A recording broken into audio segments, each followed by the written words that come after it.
السلام علیکم اسٹوڈنٹس، آج ہم چیپٹر نمبر 1 سے ریویژن اس کی سٹارٹ کر رہے ہیں۔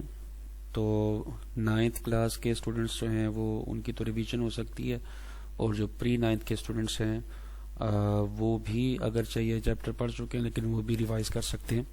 تو ابھی ہم فی الحال اس کی ایکسرسائز 1.1 جو ہے اس کو فوکس کریں گے، اور اس میں جتنے بھی کانسیپٹس ہیں اور جو کوشچنس کے سالو کرنے والے ہیں ان کو ہم ڈسکس کریں گے۔ تو پہلا جو چیپٹر ہے وہ آپ کا میٹرکس کے بارے میں، تو سب سے پہلے ہم اس کو ڈسکس کرتے ہیں کہ میٹرکس کیا ہے، پھر ہم آگے اس کی جو ٹائپس ہیں اس کو ہم ڈسکس کرتے ہیں۔ میٹرکس جو ہے اس کی ڈیفینیشن کیا ہے کہ ریکٹینگولر ارے ایک ایسی ترتیب جس کو ریکٹینگل کی شکل میں ترتیب دیا گیا ہے۔ ارے کا مطلب ہوتا ہے ترتیب دینا، اور a formation of collection of real numbers, یا پھر ریئل نمبر کی تعداد کو آپ ایسے بناتے ہیں، ایسے لکھتے ہیں سے مثال کے طور پر وہ نمبرز آپ کے پاس 0 1 2 3 4 اینڈ 7 ہیں، اور ان کو اس ترتیب سے لکھا گیا ہے۔ یہ دیکھیں آگے انہوں نے یہ لکھا ہے ان کو ترتیب سے 1 3 4 7 2 0، اور اس طرح سے لکھنے کے بعد یہ ایک ریکٹینگل شیپ بنتی ہے۔ اگر آپ ان کو دیکھیں تو 3 نمبرز اوپر ہیں، 3 نمبرز ہی نیچے ہیں، اور اس طرح سے لکھنے کے بعد and then enclosed by bracket. Enclose کا مطلب ہوتا ہے لفظی کے بند کرنا، یعنی ان نمبرز کے ارد گرد ہم بریکٹ لگاتے ہیں۔ بریکٹ کون سی ہے؟ اسکوائر بریکٹ ہے۔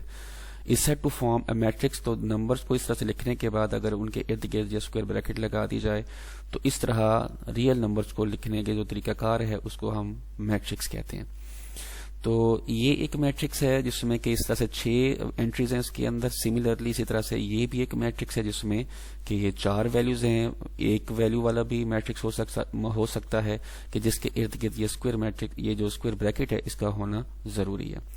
تو یہ اس کی جو ڈیفینیشن اگر جن اسٹوڈنٹس نے نہیں لگائی تو وہ یہاں سے لگا سکتے ہیں کہ ریکٹینگولر ارے اور formation of collection of real numbers سے 0 1 2 3 4 اینڈ 7 یہاں سے لے کر از اندر میٹرکس تک اگر کر لیں تو بھی ٹھیک ہے۔ اگر آپ سملرلی سے پہلے یہاں تک آپ لگا لیں، کیونکہ یہ 2 ایگزامپلس انہوں نے دی ہیں، تو اگر آپ ایک کرنا چاہیں ایگزامپل تو ویل اینڈ گڈ، اگر آپ 2 کرنا چاہیں تو یہ اس سے بھی اچھا ہے۔ اس کے بعد اگلا جو ٹاپک ہے اس کا rows and columns of a matrix کا ہے، کہ اس کے اندر جو ہے وہ پارٹس جو ہیں وہ بیان کیے جا رہے ہیں کہ اس میں روز اور کالم، یہ 2 ٹرمز جو ہیں اس کے حوالے سے جو بولی اور لکھی جاتی ہیں کہ روز کیا ہوتی ہیں اور کالم کیا ہوتی ہیں۔ روز کے لیے یہ اس پیج کے اوپر ایک میٹرکس آپ کو اے دیا ہوا ہے جس میں 1 2 0 3 5 4 2 1 -1، یہ اس طرح سے ترتیب کے ساتھ یہ ویلیوز موجود ہیں۔ تو یہاں پر رو کے کانسیپٹ کو کلیئر کرنے کے لیے یہاں پر یہ شو کیا گیا ہے کہ یہاں لیفٹ سے رائٹ میں ایک ہی لائن کے اندر جو ویلیوز لکھی ہوتی ہیں وہ ایک رو میں کہلاتی ہیں کہ یہ ایک رو ہے۔ نیچے یہ جو ترتیب میں لیفٹ سے رائٹ کی طرف ایک ہی لائن میں جو ویلیوز لکھی ہوئی ہیں یہ رو میں لکھنا ہے، اس کو کہتے ہیں کہ یہ رو میں موجود ہیں۔ رو کو اردو میں کہتے ہیں قطار، یعنی ایک قطار میں یہ ویلیوز جو ہیں وہ لکھی ہوئی ہیں۔ تو اس طرح سے اس میٹرکس کے اندر یہ 3 قطاریں آپ کی جو ہیں وہ موجود ہیں۔ تو ڈفرنٹ میٹرکس کے اندر ڈفرنٹ قطاریں جو ہے وہ ڈفرنٹ روز ہو سکتی ہیں۔ تو مقصد یہ ہے کہ رو کے کانسیپٹ کو کلیئر کرنا کہ رو ہم کس کو کہتے ہیں۔ تو لیفٹ سے لے کر رائٹ کی طرف جو ویلیوز اب چاہے اس کے اندر قطار میں 2 آ رہی ہیں، 3 آ رہی ہیں، 4 آ رہی ہیں، جتنی بھی آ رہی ہیں وہ رو میں انٹریز کہلائیں گی کہ وہ روز کے اندر ویلیوز لکھی ہوئی ہیں۔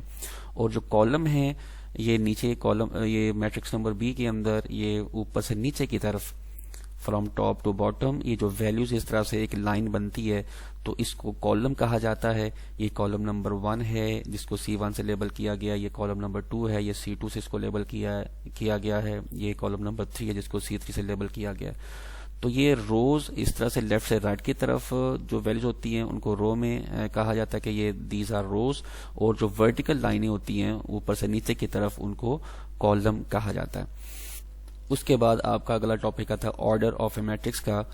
تو آرڈر آف اے میٹرکس کا بیسیکلی مقصد ہوتا ہے، آرڈر آف اے میٹرکس کو کے ذریعے سے ہم یہ بتاتے ہیں کہ کسی بھی میٹرکس کے اندر روز کی تعداد کتنی ہے اور کالمز کی تعداد کتنی ہے.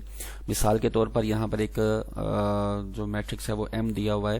اس میں ہم نے یہ بتانا ہے کہ یعنی آپ کو کہا جائے کہ آرڈر بتائیں, تو آرڈر کا مطلب یہی ہے کہ آپ نے دیے ہوئے میٹرکس میں یہ بتانا ہے کہ اس میں روز کتنی ہیں اور کالمز کتنے ہیں. تو اس کو لکھنے کا ایک مخصوص طریقہ ہے, جیسے کہ اس اگر اگزامپل میں دیکھا جائے تو لکھا ہوا ہے 2/3. تو 2/3 کا مطلب ہے پہلے جو ہے وہ تعداد روز کی لکھی جاتی ہے, بائی کے بعد میں جو تعداد ہے وہ کالم کی لکھی جاتی ہے. تو اس میٹرکس کے اندر کیونکہ دو قطاریں ہیں, ایک یہ والی اور دوسری یہ والی, اور بائی کے جو ورڈ ہے اس کے بعد جو ہے وہ 3 لکھا ہوا ہے, تو اس کا مطلب یہ -3 نہیں ہے بلکہ یہ تھوڑا سیپریٹر ہے. سیپریشن کے لیے اس کو یہاں پہ یوز کیا گیا ہے. تو 3 جو تعداد ہے وہ اس میں کالم کی تعداد کو ظاہر کر رہی کہ اس میٹرکس کے اندر 3 کالم ہے. تو یہ آپ کی ایکسرسائز 1.1 اس میں کوشچن ایسا بھی ہے کہ جس میں آپ نے آرڈر آف میٹرکس بتانا ہے. تو اس کانسیپٹ کو کلیئر کرنے کے بعد آپ اس کا جو تعداد ہے, جو آرڈر ہے, وہ آسانی سے بتا سکتے ہیں کہ کوئی بھی میٹرکس ہو تو اس کا آرڈر جو ہے انہیں کیسے بتانا ہے. اس کے بعد جو اگلا ٹاپک ہے وہ آپ کا ایکول میٹریسز کا ہے. یہ میٹریسز جو ہے میٹرکس کی جمع ہے. تو ایکول کا مطلب کہ اس کے لیے 2 شرائط کا پورا ہونا ضروری ہے. پہلی شرط یہ ہے کہ دونوں کا آرڈر سیم ہو, اور دوسرا جو ہے ان کی جو کورسپونڈنگ انٹریز ہیں وہ بھی ایکول مطلب سیم ہو.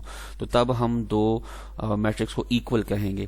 یعنی ان 2 میں سے اگر ایک شرط بھی ایبسنٹ ہے, یعنی وہ پوری نہیں ہو رہی, تو وہ ہم یہ کہیں گے کہ دونوں میٹرکس جو ہیں وہ ایکول نہیں ہیں. ایکول اسی صورت میں ہوگی جب ان دونوں شرائط کا جو وہ پورا کریں گے, یعنی ان کا آرڈر بھی سیم ہو, اور مطلب آرڈر کا مطلب دونوں میں ایک جتنی روز ایک جتنے کالم ہو, اور انٹریز سیم ہونے کا مطلب یہ ہے کہ ایک میٹرکس کے اندر بالفرض چاروں نمبر 4 ہیں یا 2 ہیں, انٹریز ان کی 2 ہیں, تو دوسرے میٹرکس کے اندر بھی وہ چاروں کی چاروں ویلیوز جو ہیں وہ 4 ہوں یا 2 یعنی سیم نمبرز ہوں, تو تب ہم کہیں گے کہ وہ دونوں جو میٹرکس ہیں دے آر ایکول.